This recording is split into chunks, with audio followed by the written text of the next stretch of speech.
तो फ्रेंड्स, ये है learn freely with law notes या नोट्स ऑन लॉ। मैं हूँ आपकी होस्ट और दोस्त दोनों। आज मैं आपको बताने जा रही हूँ ड्राफ्टिंग, प्लीडिंग एंड कन्विंसिंग के बारे में। देखिए, मैं बहुत मेहनत करके नोट्स आपके लिए प्रिपेयर करती हूँ, फिर उसके बाद मैं आपको एक्सप्लेन करती हूँ। तो please please please like, share and subscribe my channel. Thank you. अब आगे बढ़ते हैं, हम पढ़ेंगे अब ड्राफ्टिंग। ड्राफ्टिंग क्या होता है? Drafting is the preliminary initial stage of the pleading and convincing. Drafting क्या है? इनिशियल स्टेज है किसकी? कन्विंसिंग की और प्लीडिंग की। That means the first stage. जब आप प्लीडिंग करते हैं, कन्विंसिंग करते हैं, तो उसकी फर्स्ट स्टेज क्या आती है? आपको पहले क्या करना पड़ता है? ड्राफ्टिंग करना पड़ता है। ओके, द टर्म ड्राफ्ट और drafting literally means a preparatory return of any document. That means एक रिटर्न डॉक्यूमेंट क्या होता है? ड्राफ्ट एक उसको लिटरली मीन होता है उसका, आप एक प्रिपेयर रिटर्न डॉक्यूमेंट प्रिपेयर कर रहे हो for the purpose of discussion and corrections and which is afterward to be copied out in the final shape.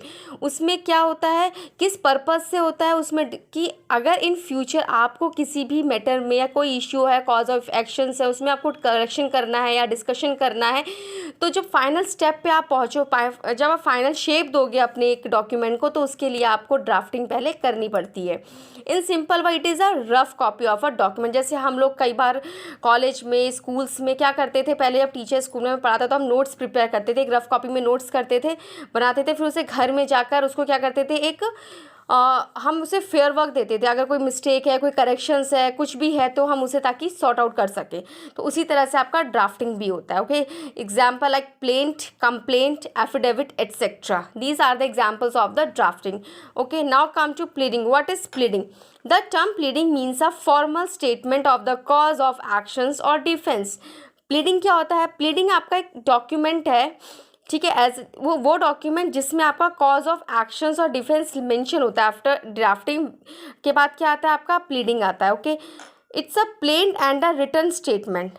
वो क्या होता है? प्लेंट होता है और रिटर्न स्टेटमेंट होता है। आपका होता है जिसमें आपका एक रिटर्न स्टेटमेंट मेंशन होता है, लिखा हुआ होता है, वो रिटर्न में होता है, सारे कॉज और इफेक्ट्स लिखे होते हैं, उसमें सब कुछ आपने मेंशन किया होता है। ओके, अब now we come to the conveyancing. Conveyancing क्या होता है? लाइक वी कन्वे से ही क्या आया है? Conveyancing like see, conveyancing means and denotes an instrument और deed through which a living person transfer property in present or future to one or more living person. That means एक person क्या कर रहा है?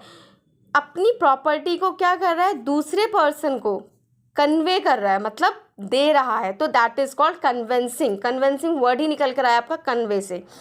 ठीक, अब हम पढ़ते हैं। देखिए, there are 3 fundamental rights of pleading. 3 fundamental rights है आपके प्लीडिंग के, मतलब रूल्स हैं, एक तरह के रूल्स है। रूल 1 कहता है फैक्ट नॉट लॉ। प्लीडिंग में क्या होना चाहिए? फैक्ट होना चाहिए, लॉ नहीं होना चाहिए। जब भी हम कोई डॉक्यूमेंट्स बना रहे हैं तो उसमें फैक्ट मेंशन होने चाहिए कि आपके क्या इश्यूज़ हैं, क्या कॉजेज़ हैं, किस बेसिस पे आप प्लीडिंग कर रहे हो, हर एक चीज़ उसमें मेंशन होनी चाहिए। रूल 2 बताता है ओनली मटीरियल फैक्ट। उसमें क्या होना चाहिए? सिर्फ मटीरियल फैक्ट होना चाहिए, मतलब इंपॉर्टेंट फैक्ट्स होने चाहिए। ऐसा है नहीं कि कुछ भी आपने अननेसेसरीली यूजलेस कुछ भी एक्स्ट्रा मेंशन कर दिया, ठीक है, ऐसा नहीं होना चाहिए। उसमें ऐसे फैक्ट होने चाहिए जिसमें आपके राइट्स को वायलेटेड या इन्फ्रिंज्ड हुए हों, उसमें मटेरियल फैक्ट होना चाहिए। ओके, थर्ड रूल आपका होता है ओनली फैक्ट नॉट एविडेंस। आपको सिर्फ और सिर्फ क्या करना है? फैक्ट ही सबमिट करना है। एविडेंस कब का आती है बारी? ट्रायल के टाइम पे एविडेंस की बारी आती है, जब कोर्ट आपका एविडेंस मांगता है, ठीक है ना, तब आपके एविडेंस की बारी आती है। अदरवाइज सिर्फ आप इसमें प्लीडिंग में क्या करते हो? फैक्ट्स बताते हो। Okay, now what is material fact? अभी हमने पहले पढ़ा था मटीरियल फैक्ट। मटीरियल फैक्ट क्या होता है? Material facts are the main and important facts on which the parties relies for his claim और defence. In the absence of it may increase the difficulty of the court task of ascertaining the rights of the parties.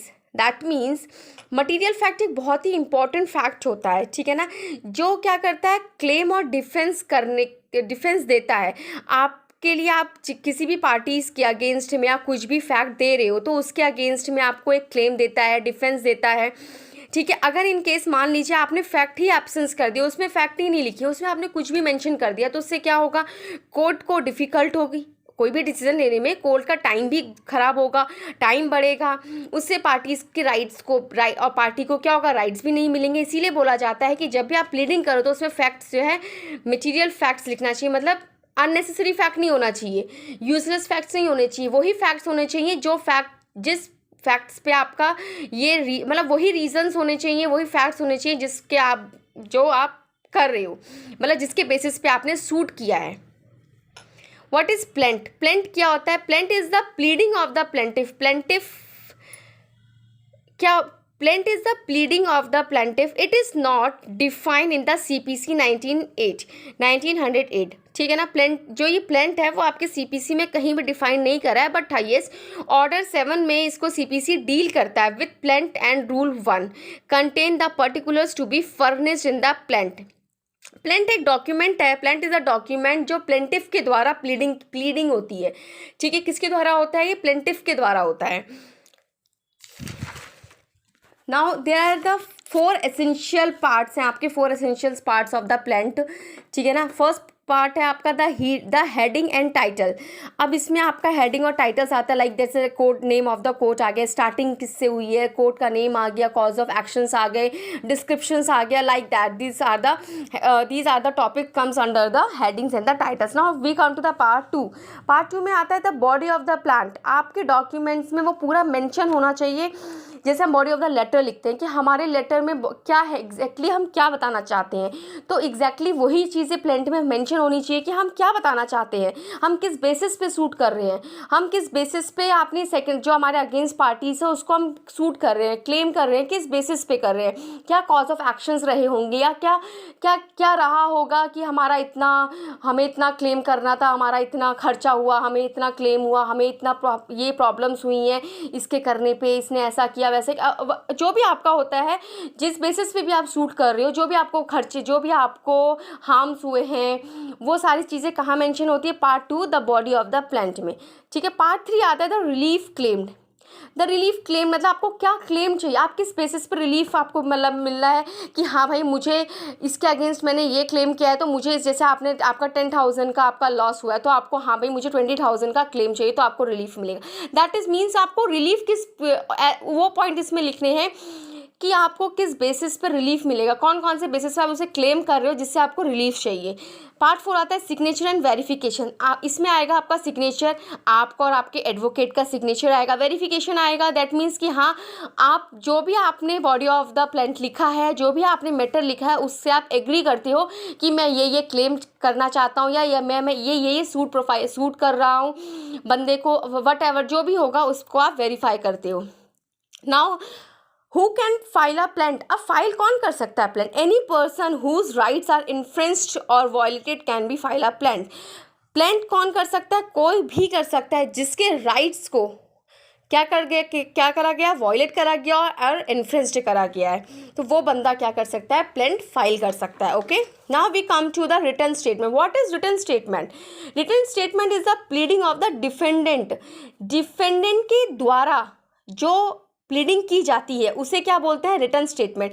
और plaintiff के द्वारा जो pleading की जाती है उसे क्या बोलते हैं हम? प्लेंटिफ के द्वारा जो प्लीडिंग की जाती है उसे हम प्लेंट बोलते हैं, और डिफेंडेंट के द्वारा जो हम प्लीडिंग करते हैं उसे हम रिटन स्टेटमेंट बोलते हैं। और डिफेंडेंट कौन होता है? वो पर्सन होता है जिसके खिलाफ आपने सूट फाइल की हो। जैसे मैं हूँ प्लेंट और मैंने सामने जिसके अगेंस्ट सूट फाइल की है, वो क्या हो गया? आपका डिफेंडेंट। ठीक है। तो who file written statement? Written statement कौन फाइल कर सकता है? The written statement is filed by the defendant. कौन फाइल करेगा? डिफेंडेंट फाइल करेगा as a reply to the plaint. और किसके रिप्लाई में करेगा? प्लेंट के। That means it is a document in which the defendant deals with every material facts alleged by the plaintiff in the plaint. मतलब क्या कर रहा है डिफेंडेंट? जो भी प्लेंटिफ ने प्लेंट किया है उस डिफेंडेंट के अगेंस्ट, उस पर एलिज लगा रखे हैं, एलोगेशंस लगा रखे हैं, उसने जो मटेरियल फैक्ट्स मेंशंस कर रखे हैं उसके जो अगेंस्ट में वो उसे रिप्लाई देगा। ठीक है ना। and also states any new facts which tells in the favor, adding such legal objections as he wishes to take the claims। उसमें वो सारी चीज़ें मेंशंस होंगी जो भी मटेरियल फैक्ट प्लेंटिफ ने प्लेंट में मेंशन कर रखा है, तो उसके रिप्लाई में वो रिटर्न स्टेटमेंट मेंशन करेगा कि हाँ वो इस चीज़ को डिनाई करता है या इस चीज़ को वो एडमिट करता है, हाँ मुझसे ये हुआ है, हाँ मुझसे ये नहीं हुआ है, ये फैक्ट उसका गलत है, ये एलिगेशन उसका रॉन्ग है, ये एलिगेशन उसका सही है। तो वो रिटर्न स्टेटमेंट में यही सारी चीज़ें जो है वो मेंशन करेगा। और किसको देगा रिप्लाई? प्लेंटिफ को। कौन देगा? डिफेंडेंट देगा। अब एडमिशन एंड डिनायल्स क्या होता है? द डिफेंडेंट शुड एडमिट और deny all the material facts given in the plaintiff. It's depend upon the defendant.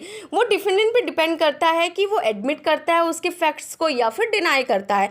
वो उसके फैक्ट्स को एडमिट भी कर सकता है और उसके फैक्ट्स को वो डिनाई भी कर सकता है। But yes, it's a fact that आपको उसे वैसे ही उसको डिनाई या एडमिट करना है जैसे जैसे उसने एलिगेशंस आपको लिखे हैं।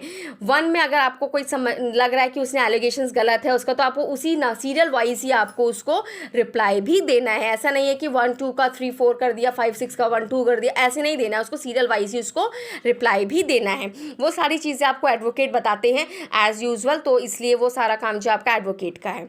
देखिए, we come to the essentials of return statement.